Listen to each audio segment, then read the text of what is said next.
Mumbai Tug brought to you by Sunny's World. Pune's Pride Sunny's World, Life in Funshine. Resort weddings, events, restaurants, adventure wellness.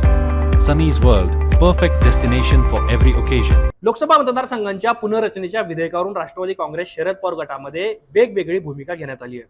Supriya Sule यांनी 2 दिवसांपूर्वी मुंबईमध्ये एक पत्रकार परिषद घेतलेली होती आणि त्याच्यामध्ये सरकारने जर आम्हाला प्रस्ताव दिला तर आम्ही चर्चा करू अशा प्रकारचं विधान केलेलं होतं. म्हणजेच त्यांनी डिलिमिटेशन बिलावरती नरमाईची भूमिका घेतलेली होती.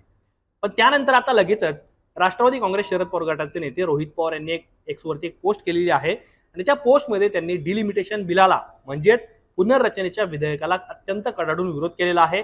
त्यांची भूमिका सांगताना त्यांनी विरोधी पक्षातल्या महत्त्वाच्या पक्षांना सुद्धा एक प्रकारे आवाहन केलेलं आहे आणि त्यातले धोके सुद्धा त्यांच्या पोस्टमधून त्यांनी सांगितले. त्यामुळं राष्ट्रवादी काँग्रेसमध्ये डिलिमिटेशनच्या बिलावरून विसंवाद आहे का, मतभेद निर्माण होत आहेत का, अशा अनेक चर्चा राजकीय वर्तुळामध्ये रंगलेल्या आहेत.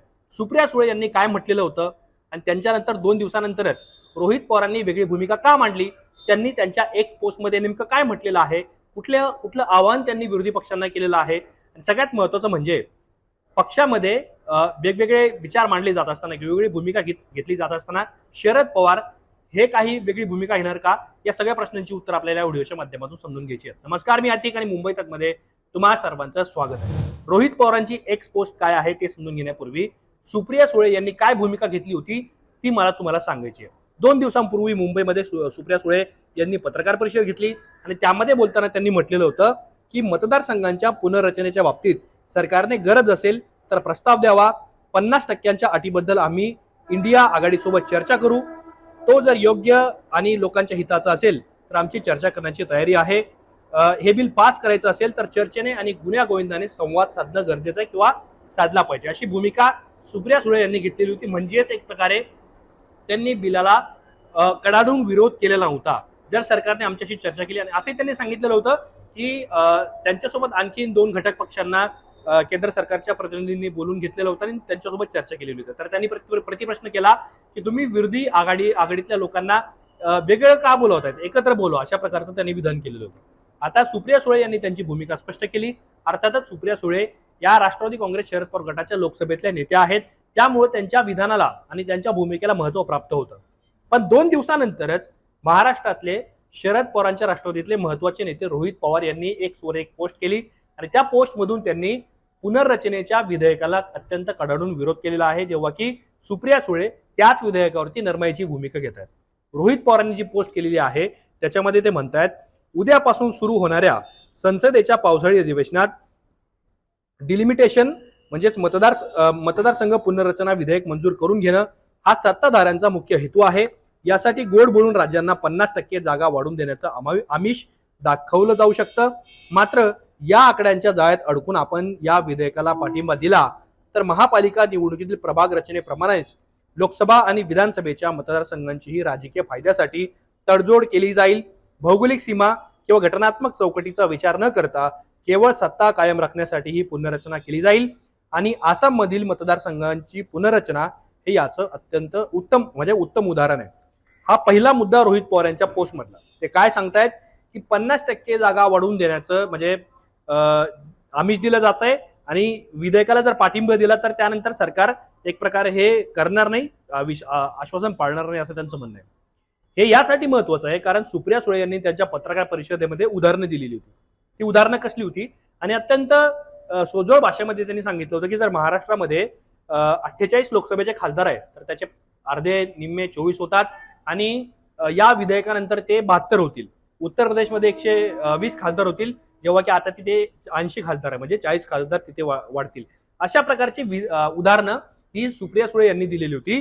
आणि या पोस्टमध्ये रोहित पवार म्हणतायत की 50% राज्यांसोबत गोड बोलून 50% जागा वाढवून देण्याचं आमिष दाखवलं जाऊ शकतं आणि जर आता आपण या बिलाला किंवा या विधेयकाला पाठिंबा दिला किंवा त्याला सपोर्ट केला तर ज्या पद्धतीने आसाममध्ये पुनर्रचना झाली आणि महाराष्ट्रातल्या स्थानिक स्वराज्य संस्थांमध्ये ज्या पद्धतीने वाढ रचना झाली त्याप्रमाणे राजकीय फायद्यासाठी मतदारसंघांची तोडफोड केली जाऊ शकते, अशी भीती रोहित पवार यांना आहे. आता ते पुढे काय म्हणतायत, पुढचा त्यांचा महत्वाचा मुद्दा आहे, सत्तेची समीकरणं जुळवण्यासाठी 2016 पासूनच अनुभवी माजी अधिकाऱ्यांच्या मदतीने कोणत्या मतदारसंघांची कशी तोडफोड करायची याची रणनीती भारतीय जनता पार्टीने आधीपासून आखलेली आहे. आता केवळ हे विधेयक मंजूर होण्याची प्रतीक्षा त्यांना आहे. तोपर्यंत विरोधकांशी सलोख्याचं नाटक केलं जाईल आणि विविध आश्वासनांची गाजरं दाखवली जातील. सुप्रिया सुळे जरी सांगत असल्या की जर सरकारने आम्हाला प्रस्ताव दिला तर आम्ही चर्चा करू, पण दुसरीकडे रोहित पवार सांगतात की इथे सलोख्याचं नाटक केलं जाऊ शकतं, आश्वासनांची गाजरं दाखवली जाऊ शकते. 2016 पासूनच केंद्रातल्या मोदी सरकारने माजी अधिकाऱ्यांना सोबत घेऊन मतदारसंघांची तोडफोड कशी करायची याची प्लॅनिंग केलेली आहे, रणनीती आखलेली आहे, असं रोहित पवार म्हणतात. तिसरा आणि शेवटचा मुद्दा त्यांचा महत्वाचा काय आहे, विरोधकांना विश्वास घेतल्याचा दिखावा केला जाईल आणि लोकशाहीच्या गप्पाही मारल्या जातील, पण विधेयक मंजूर होताच अंगावरील माशी झटकावी त्याप्रमाणे विरोधकांना बाजूला सावरून हुकुमशाही प्रवृत्ती पुन्हा उफळून येईल. याच प्रवृत्तीने संविधानावर घाला घालण्यासाठी एका बाजूला डिलिमिटेशन आणि दुसऱ्या बाजूला SIR अशी जोरदार तयारी सुरू केलेली आहे. हा डाव उधळून लावायचा की प्रत्यक्ष अप्रत्यक्ष विधेयकाला पाठिंबा देऊन तो यशस्वी होऊ द्यायचा याचा सर्वांनी विचार करण्याची गरज आहे. यातला शेवटची ओळ रोहित पवारांची अत्यंत महत्वाची आहे. ते काय म्हणतायत की एका बाजूला डिलिमिटेशन आणि दुसऱ्या बाजूला SIR ही जोरदार तयारी सुरू आहे. हा डाव उधळून लावायचा की प्रत्यक्ष अप्रत्यक्ष विधेयकाला पाठिंबा देऊन तो त्यांचा डाव यशस्वी होऊ द्यायचा याचा विचार करायला पाहिजे असं रोहित पवार म्हणतात. अर्थातच जी भूमिका राष्ट्रवादी शरद पवार गटाने घेतली की जर प्रस्ताव आला तर आम्ही चर्चा करू, त्याची अगदी उलट भूमिका रोहित पवार घेत आहेत. त्यामुळं राष्ट्रवादी काँग्रेस शरद पवार गटामध्ये वेगळं काही शिस्त आहे का अशी शंका घ्यायला राजकीय वर्तुळामध्ये आता चर्चा सुरू झाली की तसा वाव निर्माण झालाय. ते पुढे काय म्हणतात, देशातील तरुणांनीच परिवर्तन घडवण्याचा आता निर्धार केलेला आहे, तर त्यांना आता आपण प्रामाणिक साथ दिली पाहिजे. संघर्ष करायचा की तडजोड हा निर्णय ज्याचा त्याने घ्यावा.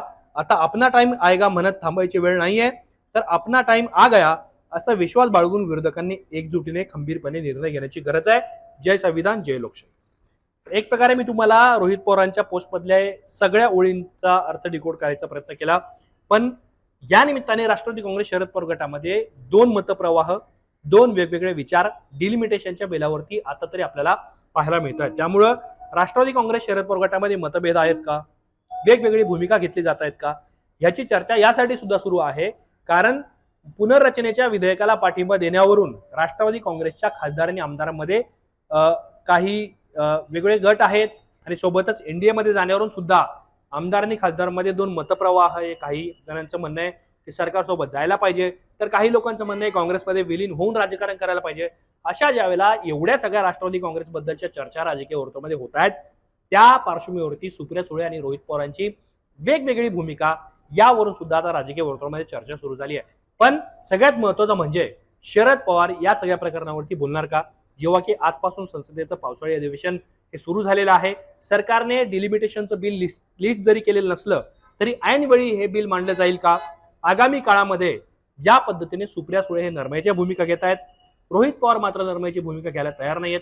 या सगळ्या प्रकरणावरती राष्ट्रवादी काँग्रेसची अधिकृत भूमिका जोपर्यंत संसदेमध्ये घेतली जाईल त्यावर सगळ्यांची नजर असेल. तुम्हाला या सगळ्या प्रकरणाबद्दल काय वाटतं, तुमची मतं आम्हाला कॉमेंट बॉक्समध्ये जरूर सांगा आणि असेच माहितीपूर्ण व्हिडिओ पाहण्यासाठी मुंबई तकच्या YouTube चॅनलला सबस्क्राईब करायला विसरू नका.